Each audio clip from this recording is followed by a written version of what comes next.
Okay, neighbors, we're gonna see if we can get this done. And in true Angela fashion, we are gonna try and see if we can't do about 5 things at once. So, here's what we have. What you're looking at now is a pan of, I'm gonna rinse this while we're here. We have a pan of eggshells. I have been storing my eggshells so that I can make water-soluble calcium. And that's gonna be extremely helpful for the fruiting stage because there's so many things, so many times you do things like tomatoes and squash and stuff like that, and they get blossom end rot. The reason they get blossom end rot is because they are not getting enough calcium. Now, people will often say, oh, just bury a calcium, or just bury the eggshells in there, or just, take tons of calcium and bury it. Part of the problem with a lot of those methods is they don't make it bioavailable for the plant to uptake it. And that's kind of where we're at. So this is going to become a watering and a foliar spray. And so we just put all of our eggshells in here. We're going to see if we can turn on the beast. And I hope I've got enough fuel.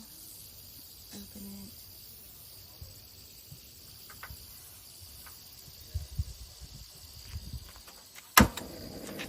And we're going to turn it all the way down. Like way down.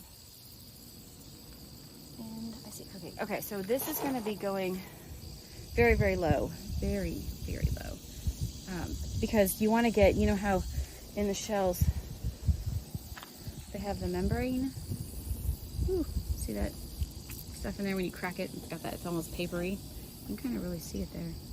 And we're going to get all of that out of there. So as soon as these kind of dry and they start breaking down, you want to make them like you would toast rice. Just a little toasty. And I have my handy dandy wooden spoon. And we're going to go through and we're going to kind of crush them and toast them and break them all down. If you do this by hand, if you actually put them in like a grocery bag and squish them, they actually can cut you. They're really quite sharp, or at least our chicken eggs are. The dog, yeah, if you can see him in the background. Axel, leave it. The cat is over there tormenting the dog. That's why he's going back and forth. Fun times. This is outside cooking at its best. Uh-oh, and we lost a shell. That'll be fine. It's not the end of the world. Again, eggshells are a byproduct of, what a lot of us eat every single day. So, Axel.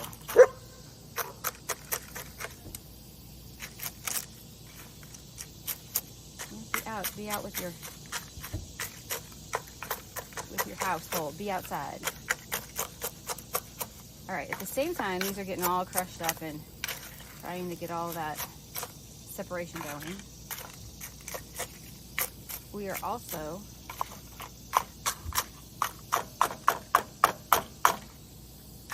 you find it handsome?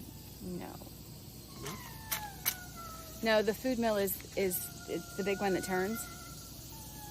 It's like, it looks like this, and so it looks like a pot, and you turn it like this and stuff comes out the bottom.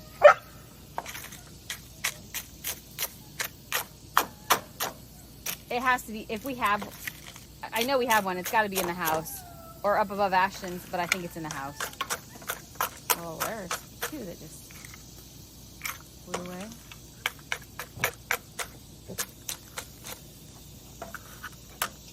My pan probably could have been bigger. I didn't realize I had as many shells as I did, but the boys, we usually end up, not usually, a lot of times we end up just dumping them in the compost. But I specifically wanted to start making this so that next year, by the time we had tomatoes, I haven't started tomatoes for the fall, so there's no way I'll have time to do them this year, unless I can magically find a place that still has tomato starts, which I doubt it, because most places don't bank on a fall garden. And in the great state of Tennessee, we can have a fall garden here. We have a couple times, but haven't really got it done, especially in the last 2 years. We haven't got anything done. We've literally been in survival mode. So now that we have our place, I've got to figure out how we're going to get a fall garden over there, because I'm super stupid excited about that.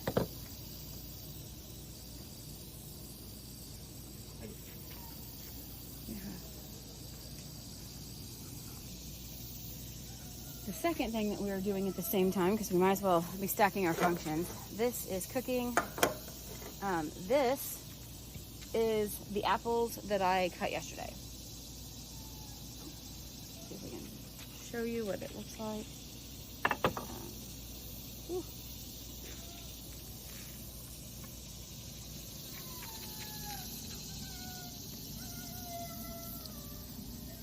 So these weird squares, I put brown sugar on top of it. It's not as dark as I feel like it should be. But it's getting there. And then you can see the liquid clear over here at the top. That's what we're going to end up cutting out. There's a lot of liquid because they're juicy apples, and the sugar is going to be pulling all of that out. So this is going to get on and cooking as well. And then this one is just full of water. It's my water bath canner. It's going to get on so it can start to come up to a temp. We have to make sure that I have a food mill. I mean, I have one, but I don't know where it's at. I know, that sounds like, seriously, people, but I don't. I believe in the house somewhere. And so until we get that, I won't know if I can actually can these or not, because we have to run this through a food mill. If I had remembered when I did it, I would have just not put I would have skinned the apples, I would have peeled them all. But since I left them in there, we have to run it through a food mill. The second option is we're going to cook it down, and if for some reason I don't have access to the food mill that I can find, then what we're going to do is I'll end up just cooking it all down and getting it ready, and then I'll probably order one and then process it in a couple days. So, turn this bad boy on.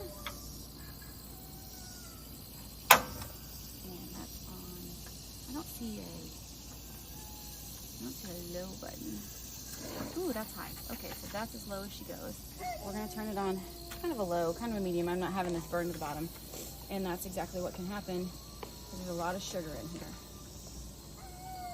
See how beautiful that is? And it's full of liquid. And this is where the point of cooking it is, one, we need to get all this liquid out of here. Like, you can see it dripping. Like, that's a lot of liquid. So we are cooking it to soften these apples still to be able to run them through the food mill. We're also cooking it to get it down to the correct consistency. Oh, that breeze is heavenly right now. It's not hot out here. It's nice and warm, you know, Tennessee weather. It's better than it was yesterday. And then I just kind of, this one's a dried bit. Keep it down in there like that. I absolutely love this spatula spoon. I don't know what you want to call it, but it's flat so that I can get it against the bottom. I'm going to turn it over. I've got a table over here on the other side I'll show you in a second. With the lid on. Things with lids on cook faster. Here is down here I've got a paper towel rack.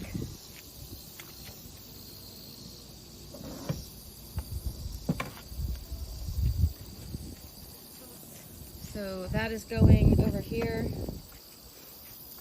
I'll explain all the fun things that I have. More brown sugar in case I need it. I like to put a little ground ginger in mine. My grandma did not do that. Cinnamon, I had my cinnamon sticks out and ready, and I realized my microplane is packed. So the jar for the water soluble calcium, and then you have to get it to break down somehow, and you have to have an acid, and that acid here is just plain old vinegar. This is our vinegar jar that we leave outside for outside things. So we use it in our weed killer. We use it to clean boy mechanical parts and all kinds of stuff like that. Behind here is my purple tub from Tupperware. And we're going to put, as soon as I know, we're going to put a little bit of Dawn dish soap in that. Axel, please leave the cat alone. Cat is like taunting him. That's what I'm going to actually wash my jars in, because you need to wash your jars when they come from the factory. And so I'm going to wash all these jars. This one, when I opened up a brand new case, this one, when I opened it, I realized that it has a manufacturing defect in it. So if you can kind of see that right now, there's actually even a hole right there and it's very sharp. So I'm gonna toss this ring right here. If you can kind of see that there's a hole goes through right there, and I have more. Every canner has 800 rings. Just going through and crushing these up some more. So they're getting a little toasty, and you can see how they're kind of changing colors down in here. You got that brown on it now instead of just white goo. It's all right, Axel. Got the cats running around. It's okay.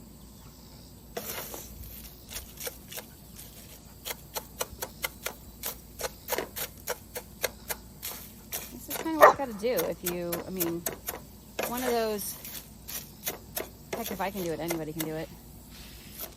It really is. This is not complicated. And what about crushing eggshells? They stink, actually, at the moment. It looks like some of them did not get air dried well enough. So some of them kind of stink a little bit. It doesn't matter because we're trying to extract the calcium. We're not eating this stuff. They even still have, a couple of them look like they have a little bit of poop still on the outside of them. Oh, that breeze is lovely. I like it. Crushing up very nice. The other thing that I've done many a time with eggshells, if you want to give them back to your chickens as grit, here's your fun tip of the day. Oh, whoops. I want to kind of break that one up a little bit more. There's a lot of people who want to feed eggshells back to their chickens. And what they're trying to do is they want to just take them, they want to crack them and use them, and then go and see if I can. No, they want to crack them and use them, and then they want to put them in a bowl and go out and give them to the chickens. The chickens are not going to eat huge eggshell pieces. They need them tiny and little and ready. So what you need to do, or what I do, here's my cheater moment. I leave a pan in my oven, and no, I haven't done this in camper because the camper is tiny. I'll leave a normal size pan in my regular oven, and I have it lined with foil. You can do, or parchment paper, one of the two, just so I don't have to clean it later. And as you cook your breakfast, as you make your eggs, put the eggshells on top of the pan, and just leave it in the oven. Shut the oven door. So you might have 2 in there, you might have 10 in there. Just keep adding to it. It doesn't matter if it sits in there for 3 or 4 or 5 days. Ours don't usually last. I mean, about once a week, I think I was doing this. So leave them in there, and then what you do is, as you go to bake something, say I'm going to bake bread, take the pan out, set it on the counter, preheat your oven, do your thing, bake your bread. And when you're done, pull your bread out, pull your cake out, whatever you're making, chicken for supper, whatever you're making, and then stick, as the oven is off, stick the eggshells in and shut the door and leave it. They will be done, they will be dry, they will be wonderful. So then whenever your oven is completely cool, usually that's something I do after supper, and then the next morning, come out, grab it, take them out, either throw them in a blender and blend them, crush them up, that's how I know they cut your hand, throw them in a sack and crush them. Do whatever you need to do to get them into teeny tiny pieces so that your animals can eat them. Okay, so I'm just checking on this, and I know it's not anywhere near ready yet, but I wanted to make sure, we got to make sure to keep this stuff off the bottom. I'm just trying to feel if the bottom of it is getting warm yet. It's not quite, so I can turn up the heat a little bit. That's how I check. Just another stir. Again, you don't want anything burned to the bottom, because that's bad juju. Burning to the bottom actually can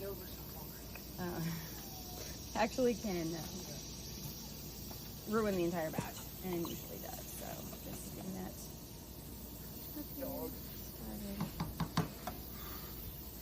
All right, so now that we have that one done, put that on. And then what we're gonna do with this, since we have it really good and crushy, and you can start to see it's getting all toasted. What we're gonna do is we're gonna do the chef thing. I'm not good at this because I haven't practiced. Don't tell Brett. See how it's getting all of that inside little, ooh, see, I'm gonna knock it off. Kind of gets that little chaff, or it just makes a mess. Get all that stuff, that little white inside liner, and we're gonna just kind of blow it out. That doesn't need to be in there. I'm because I was not in the kitchen. They were teaching the new girl how to flip.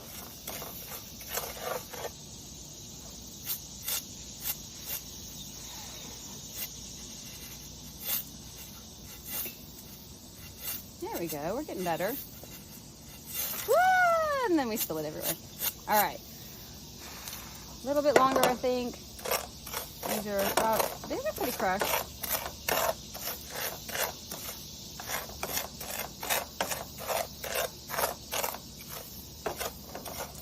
So, put it back on the heat, let it go a couple more minutes. There's a few little tiny pieces down at the bottom, maybe. I don't really see much. Not a lot of that stuff left. And I don't know that it really matters if it's in there or not. I just know that the videos I've watched so far kind of get that stuff out. Yo, I'm making a mess. This is also why we do it outside. Okay, so there is my half-gallon jar. The water that I was going to use to wash the jars no longer is going to be needed to wash jars. Because I will just wash them later.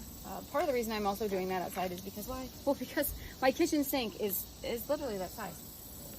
So just doing it out here. And that way I also don't have to run in the house, do jars, come out here, do not jars. Like, I can wash them as I go.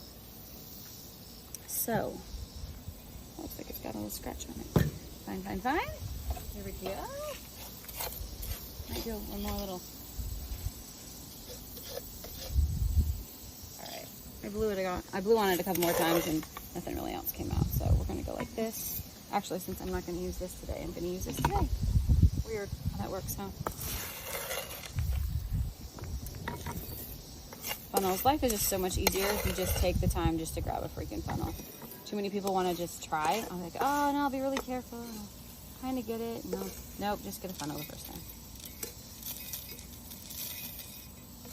If you use too small of a jar, it can bubble over. It's going to make kind of the volcanic reaction, like when we were kids and everybody made the volcanoes. It's going to make that.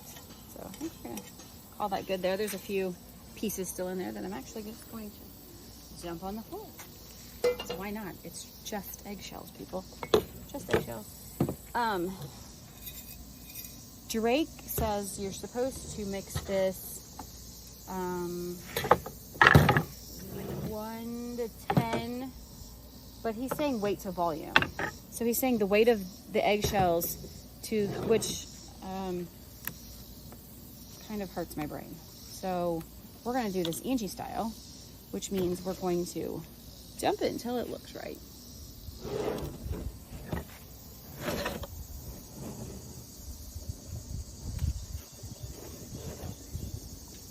And you can always add more vinegar. So I'm gonna go about right there. Yeah, I'm gonna need more vinegar because you see the ratio looks like it's about halvesies.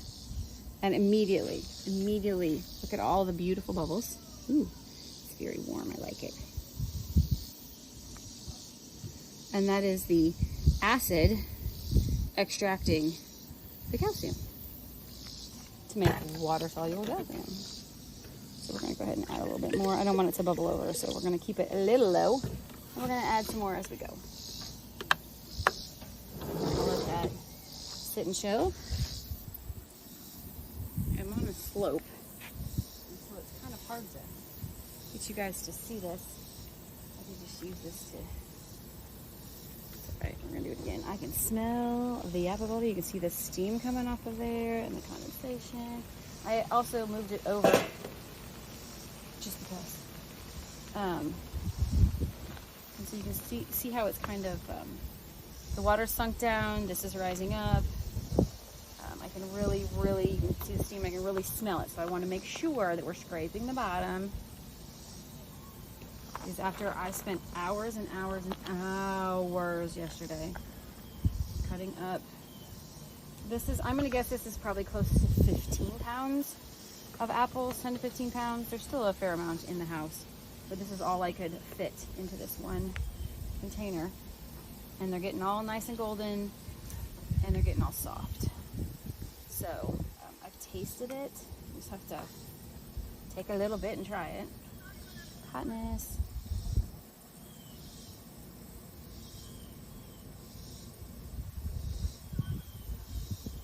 That's at the right sweetness. I'm not gonna add any more sugar to this. So I actually ended up moving it after I used this one for the pan for lunch. I actually ended up moving this one back. My husband said that this one tends to maybe run a little bit hotter or burn more than the other one. And that's definitely something that we want to avoid today. So I went ahead and took a lid off of it for a little bit. You can see how this chunk right here is still very solid in color. Flip it over. Oh, I thought I had it. I guess that maybe that's the skin. But they're turning translucent. Do you see some of this? How it's still pretty solid here. Oh, it's translucent on the side. See how these are all translucent, which means you're seeing through them. That's how you know that we're getting it cooked down. I grated all of these by hand because why? It had to get done. And so do I have all of the tools that I need? No, because why? Because all the tools that I need are in this thing. And they died. I spent the first 20 years of my marriage collecting all of the tools of a good Mennonite kitchen. You know, pots and pans and bowls and sheet pans and all kinds of stuff like that. And they're all gone. So we're starting over. And instead of sitting here and saying, I live in a camper, I don't have a big oven, I don't have room on my stove. I don't. I literally, this little window right there, that's how wide my stove is. That's the entire stove. It has 3 tiny burners, and it's about that wide. I can't fit a big pot in. Maybe one.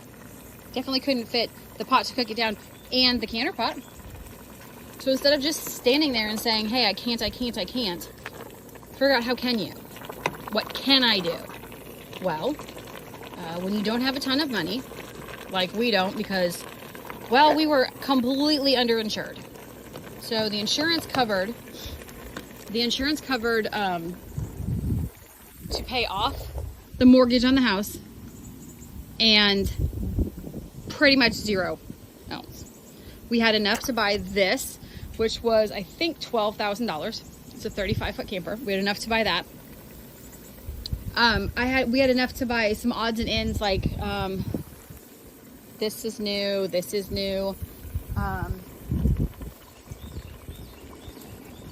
stuff like that. We've had, like, this was, I bought a pack, and then she is a friend of mine who sells Tupperware, so she has gifted me some extras on top of that. You know, like they had a party type of thing, and to be able to get us some tubs. Jars are brand new from Walmart. That's jars. I try and grab, you know, a set of jars. I will only use wide mouth jars. I have, actually over there on the ground, we got a bouquet at one of my husband's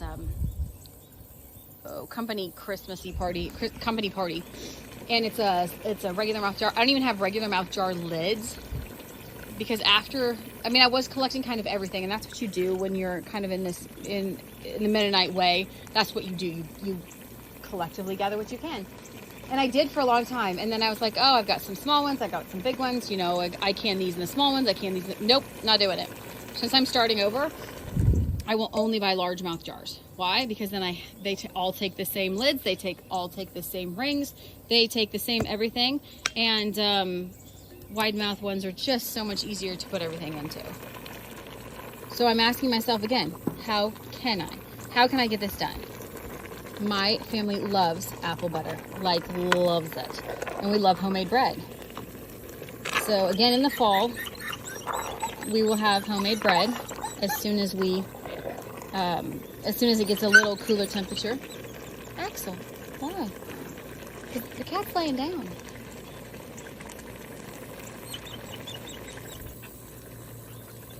He's yelling at me. He needs to find his mommy. His mommy's missing. She's at church right now. So think about how you can. Like, start asking yourself, how can I do this? What did we do? Okay, so I was going to buy myself a turkey fryer because I wanted 2 burners.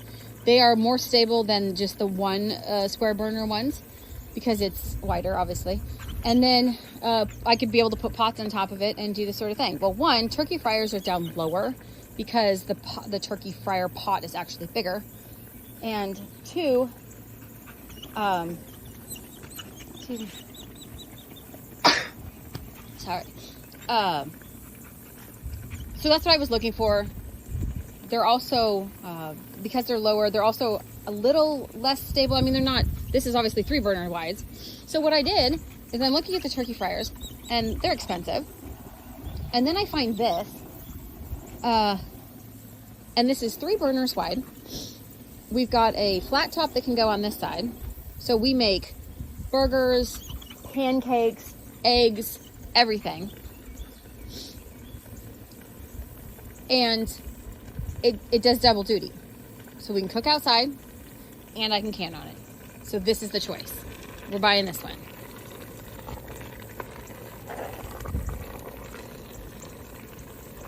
The other thing that I wanted to have a little bit of a discussion with you guys about is because of what time it is, and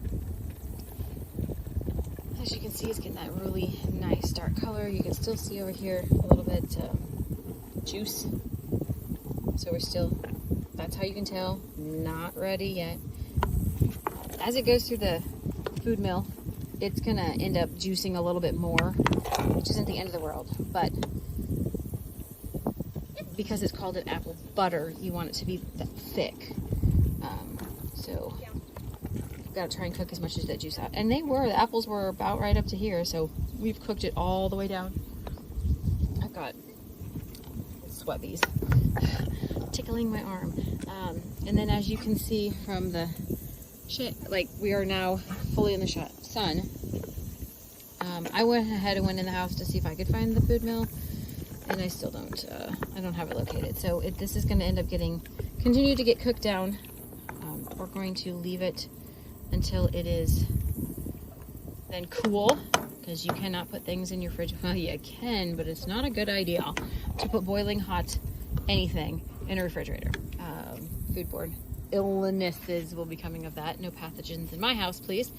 So we're going to do that. We'll get it in a couple, I don't have any plastic tubs big enough, so it'll go into gallons apiece that I will probably end up actually double bagging just to make sure if I can find a food mill, then this will be done within the week. And if I cannot find a food mill, I really don't want to spend another $50 a month. So if I cannot find a food mill, then this will not get done until we move and be able to go through a bunch of our crap at the next place.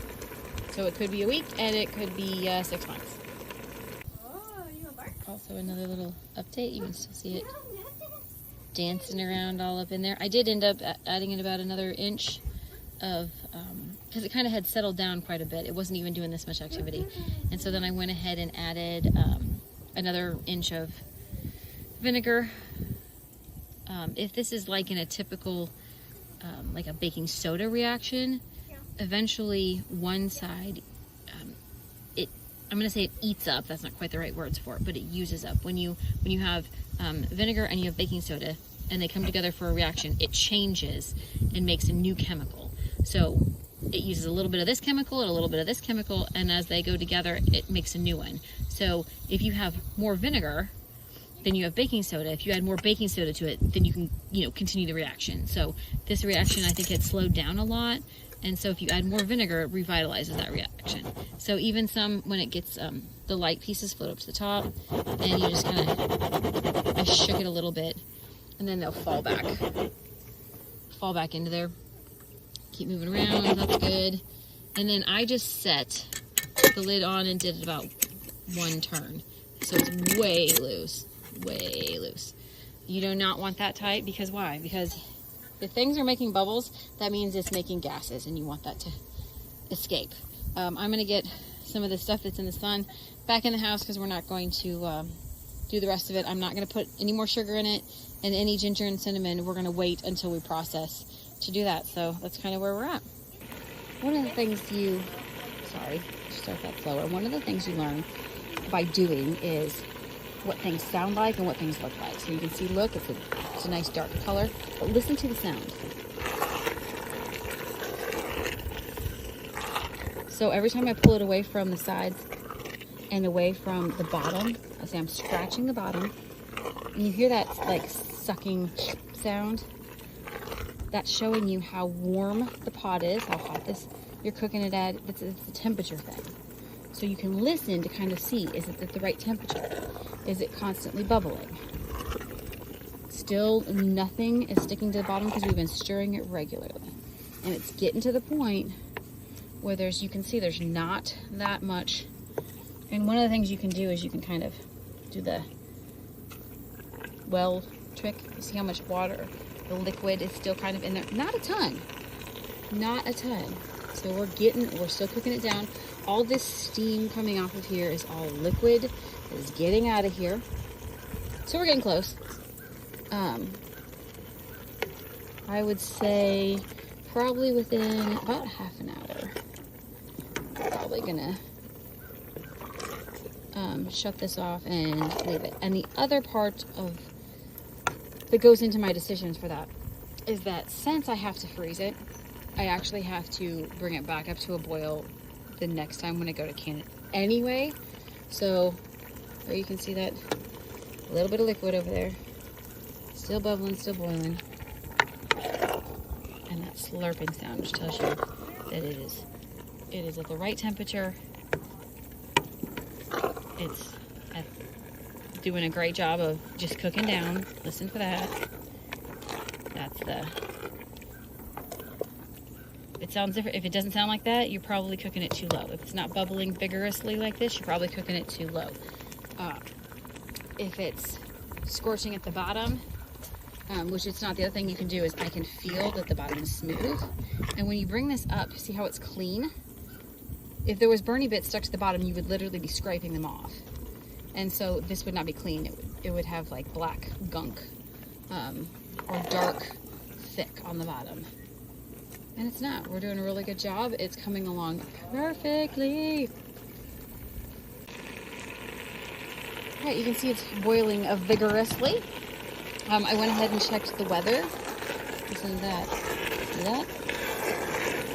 That's when you also have to watch for burning on the bottom, because that means it's hot down there. It is 88 degrees outside, which is as warm as it's going to be today. There is a nice light breeze, though. If you can see the garden flowers moving. I need to go chop some more flowers. I might do that next since I'm already kind of sweaty. This is about where I'm going to get it to. Could I boil it down a little bit more? Probably. You can still see a little bit of, if I make that little hole in the middle. It fills in a little bit, but not a lot. So I'm cool with that. And like I said, I'm going to have to run it through. I'm going to end up freezing this, and I'm researching food mill options right about now because I don't want to buy another one. And I went into the house and I looked, I couldn't find it. That right there almost looks like it's getting can you see it? Probably not on the dark spoon. But that looks like it might be a little bit of kind of scorching. See how it's darker right here? That's what you don't want. You don't want it to get, too dark. So that is my cue. And like I said, if you can see it quick down the side, see how there's nothing, we don't see anything on the bottom of the pot. You can see that really quick as I, right there, it looks like there's a couple bits on the bottom. So that's where we want to stop. We don't want this to get any darker. We don't want to concentrate the flavors anymore. I am going to take a tiny little bit like this, and I'm going to let it cool before I stick it in my face, so I can try it to just make sure that the sugar content is the same. If for some reason you get to this point and you think, oh my gosh, it's way too concentrated, it's too sugary, it's too sweet, I don't want to, it gets gross, I don't want to do it. All right, I heard the pops, so that means it's clear. And always, always, always close this. Always. Did I mention always? Like not always, always, but always. Always close that. Get in the habits. Remember, getting good habits. When you get into canning, get in good habits.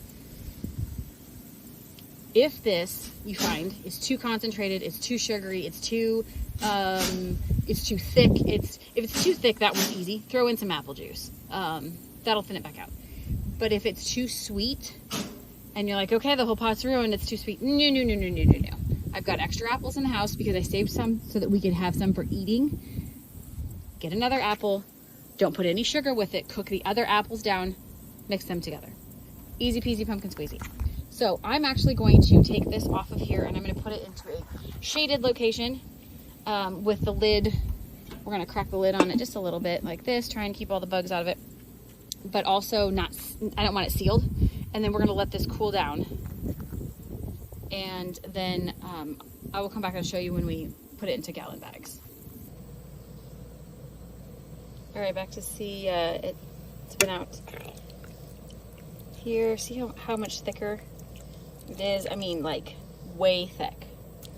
And there is a little bit of, you know, if you make that hole and you look, it's just a little bit of syrupy liquid, not a lot at all. So I'm also going to be careful. Metal spoon. I've stirred it a couple times to try and get it so that it wouldn't kind of release some of that heat. It's actually still pretty warm, so I'm probably going to just stir it again. And then, yeah, it's still fairly warm. Again, that's how you guys, like, that's how you learn things. It's not going to be a, you know, sit outside for exactly 2 hours and it'll be cool. That's not the way it's working. I'm actually going to, I'll move it inside to the table and let it cool down a little bit in the house. Because it's still, put your hand in here. It's not hot, like it's obviously not burning me, but it's still putting off a lot of heat. So we're gonna move this inside. I'll actually just leave that in there to kind of up it, and I'm just gonna stick it in some zip bags and figure out where we're gonna go from there. More calcium. Look at all the bubbles. I do think still way loose on the lid. I think I'm gonna end up seeing if I can't find a spot in the shade for that. We might just go in and stick it under. I'm just gonna go ahead and put it underneath here. As long as the poopy won't get it, then we'll be fine. These are some jars that we have made previously of, oh, he didn't label these. Oh, maybe, nope. One of them is mint. One of them is thyme. But there's some plant juices. This is what these are, plant juice, plant juice. Happy goodness, this one's already gone because, why, we used it to feed the greenhouse.